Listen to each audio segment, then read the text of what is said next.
Hey guys, welcome back to the channel. This is Jeremy from Jeremy Rewinds, and we are in day 2 of the 12 days of Christmas.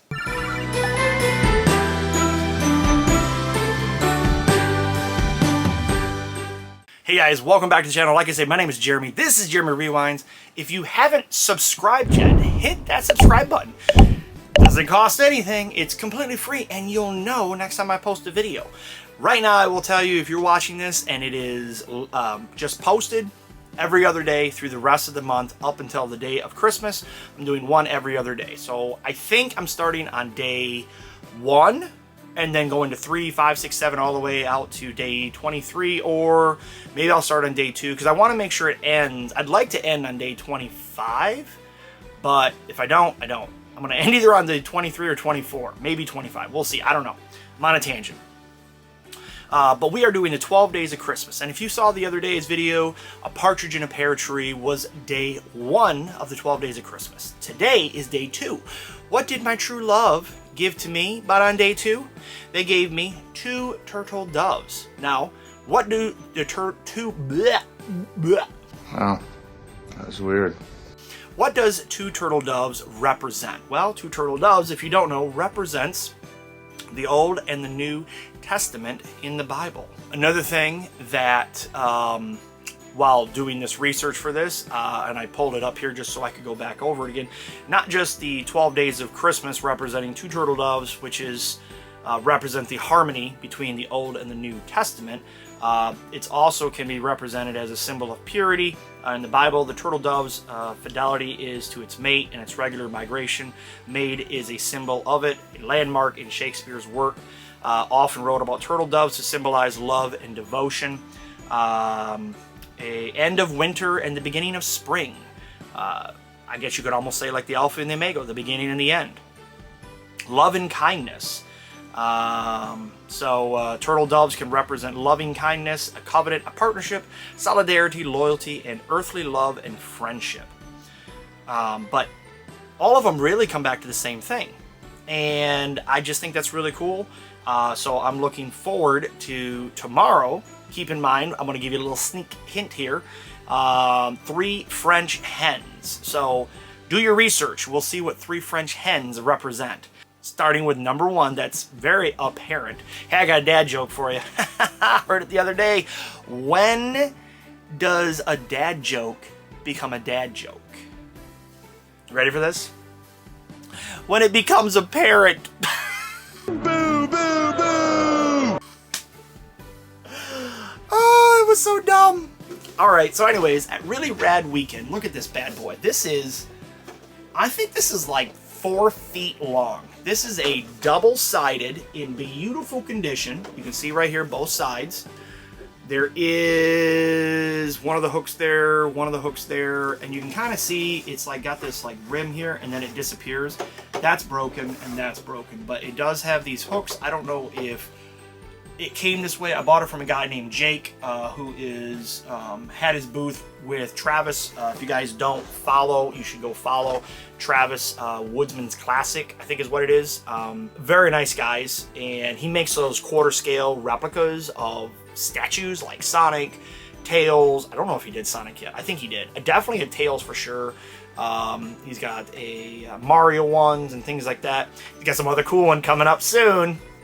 I won't let the cat out of the bag, but short story long, very, very cool guys. And Jake had this, and I bought it from him at Rad Weekend, and I'm stoked about it. You'll actually see if you watch Retro Wolf. He interviewed me on the channel, and I told him that I had picked this thing up from him at the convention there. And he said he's going to put me on his channel for that pickup, so I'm excited to be on Matt's channel. Definitely go check him out as well, not just because I'm going to be on it, but also because he's a really very, very cool guy, and I've been enjoying watching his stuff for the longest time. That said, we picked this up for the game room. Now, I am going to hang this in here. You're only going to see the one side, obviously, because it's not, there's no way I can display this in here in such a way that you can see both sides. And I don't want to say I'm going to put it in the closet, but I am going to put it in the closet. I've got this idea to hang it in there because, quite honestly, if I put it out here, where would I put it? Maybe I don't know, maybe I still will do that. I don't know. I just know that at least in the closet where I can hang it It's got a light in there. It's bright. I've rearranged the whole room. You'll see that because of reasons on the 12th day of Christmas. And I'm just jacked, and I think this will go good in there, even though I kind of feel bad shoving it in the closet per se. It's not really going in the closet, but it kind of is going in the closet. But anyways, that's the first item we picked up, so brought some heat there. Next thing I picked up on our way to Rad Weekend, we stopped off to a Gucci Will, and I picked up a couple of CDs for the collection. Ricky Estela, Never Gonna Let You Down. Who doesn't like this? I've had this on vinyl, I've had this on CD, I've had this on cassette. I usually flip them off, but I didn't have the CD and I wanted the CD. Next thing I picked up, didn't have it for whatever reason, the soundtrack to Aladdin. I do like collecting soundtracks specifically because they're a good compilation, and a lot of times there's good music on a movie that you don't really realize is a good one until you start listening to the soundtrack. Anyways, this thing is minty. And the last one I picked up, which I was kind of surprised I found it, is A Night at the Roxbury.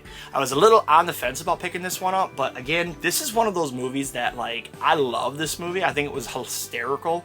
And if you look at it, look how young Will Ferrell and Chris Kattan is, but specifically Will Ferrell. That man, he got old. And if you think about the movie Elf that Will Ferrell was in, which is like a classic in our family to watch, like so many others, that came out in 2003. Think about that for a minute. We are 2024. That is a 21-year-old movie. And he was kind of looking older in that movie compared to The Night at the Roxbury. All right, the next thing I picked up here that I want to show you guys are these. And there's actually 4 in this picture, even though there's only 3 that you can physically see. The 4th one's kind of hidden. While we were at Rad Weekend, my wife, who's a huge scrapbook crafter, junk journal, whatever you want to call it, sublimation on mugs and t-shirts and you name it, she's crafty. She can do it. You gotta check her out on her YouTube. It is absolutely phenomenal. If I can remember, I'll put a link down below. We recently did a video where she went to an estate sale, a hoarder house is what it really was, and found just crazy amazing stuff. Got amazing, I mean, probably spent a couple $100 if I'm not mistaken after we added it all up for everything, and there were hundreds and hundreds and hundreds of dollars beyond that, right, when you think about what the actual resale value is of everything. Just a few things alone that I am going to flip off, like the consoles that were in that video. She got 2 Super Nintendos and a regular Nintendo. The couple $100 she spent for everything entirety, I'm going to keep the 1 Super Nintendo because I opened it up. I'm looking for a 1-chip Super Nintendo because it's got the best setup with the board. And but the 1-chip may not be on the original SNES. I got to look at that. I just thought about that. But the one that I had in my game room was okay. It was a little yellowed, but the sad thing is it was not a good. It wasn't the 1-chip, and it wasn't even the most recent, one of the more higher recent revisions. It was like a launch board, and unfortunately, it was gotta go. So I opened up the other 2, and one of them was the RGB board, which is a better board based on the stuff. Said something about things were soldered differently or better or whatever. So I kept that Super Nintendo, and that Super Nintendo was minty. If you guys, again, go back and watch the video, these things look like, you know, usually Super Nintendos are very yellowed. These were not yellow. These look like they sat in a closet, or in this case, one of them literally was found in a garbage bag. And so anyways, I'm going to flip the 2 Supers and the 1 Nintendo off, and it's going to cover and make money for everything else that she bought. So I got an upgraded Super Nintendo. I got a ton of additional stuff for the game room. I'm just jacked. I love it when things work out like that. It's basically everything was given to me for free, and I got paid to take it out. Which is why I like estate sales and garage sales and flea markets and things like that when it's a good price. But this is the same thing.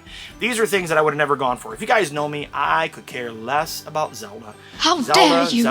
Zelda, Link to the Past. I just don't get down with it. But I know a lot of people do, and it is a big part of the industry. My wife, as I said, I told her on our way to Rad Weekend, check all the major towns. We're from the Orlando area. I said, you've already always checked this area, check towns on the way there. We're going to drive up through Tallahassee and then hook it out to the Panhandle, and we'll go out there to Fort Walton Beach, and we'll be right by Pensacola. So check all the areas. She found a person who had a ton crafting, scrapbooking, whatever you want to call it stuff. We had to rent a U-Haul trailer to bring this stuff home because there was no way it was fitting. We have a Jeep Gladiator and it's got a bed to it, but it was already pretty much full as it is with our stuff just to get up there, much less the stuff that I bought, like that Nintendo sign and everything else.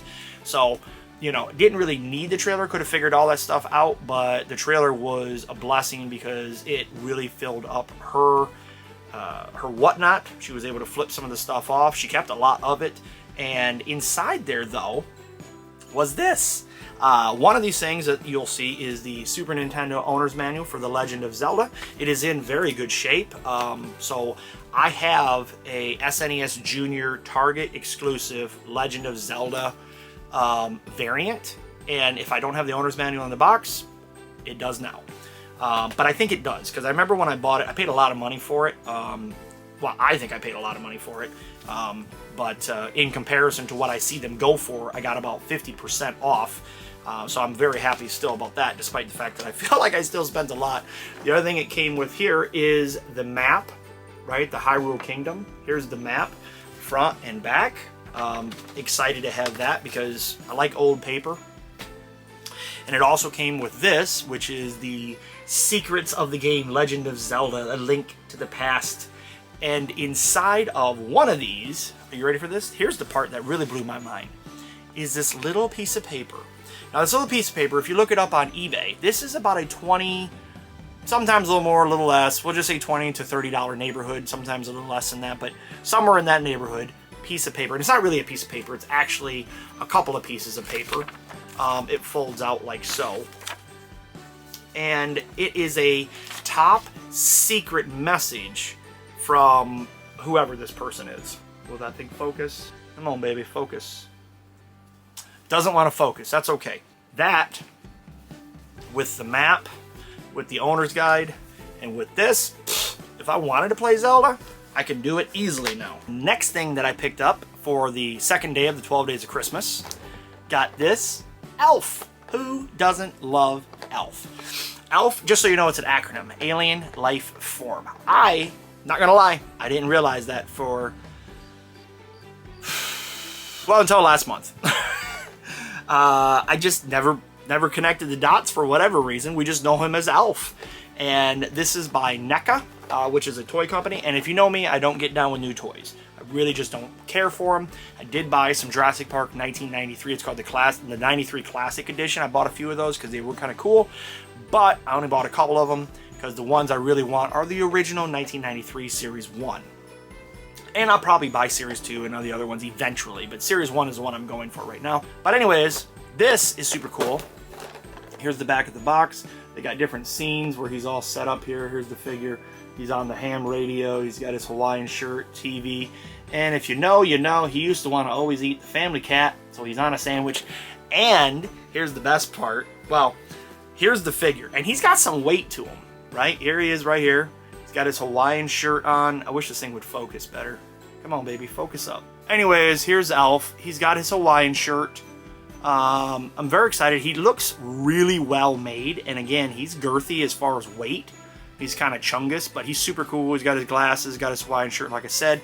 And then, and I'm going to put the defocus back on.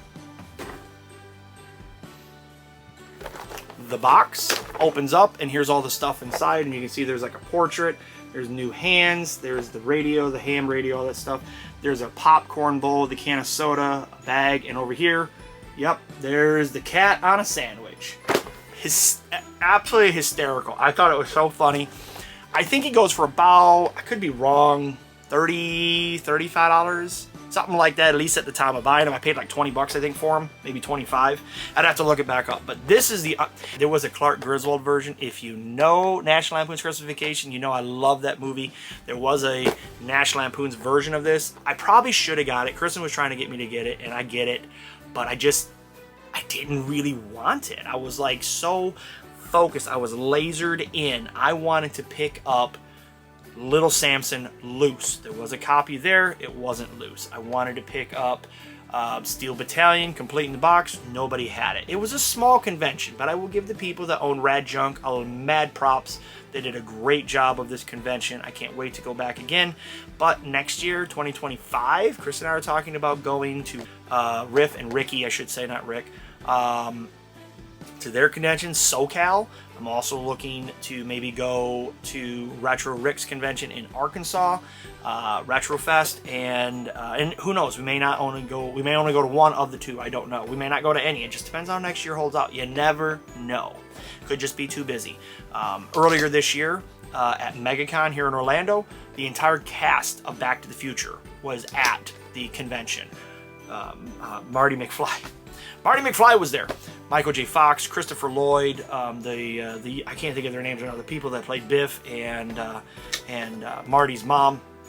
I'm drawing a blank on their names, but all four of them were there. And there was an opportunity to get photos and autographs and stuff like this. And I had so much going on at my office, I was honestly a bit scared to even ask to take the day off. Because of just having so much going on, I just didn't know if I could justify it, or if they would even say yes to it. But at the end of the day, I ended up missing out on an opportunity I'm sure I'll never have again, because let's face it, those guys are old, and you know, Christopher Lloyd, I mean, he got dust in his shoes, and Michael J. Fox, unfortunately, with Parkinson's, and you know, and as time progresses on, we all meet our inevitable fate. But at the end of the day, maybe I'll get a chance to meet them again one day and have a nice big group photo and all that stuff. But this was super exciting to be able to... I don't know how I even got on that tangent. What a squirrel trail. Squirrel!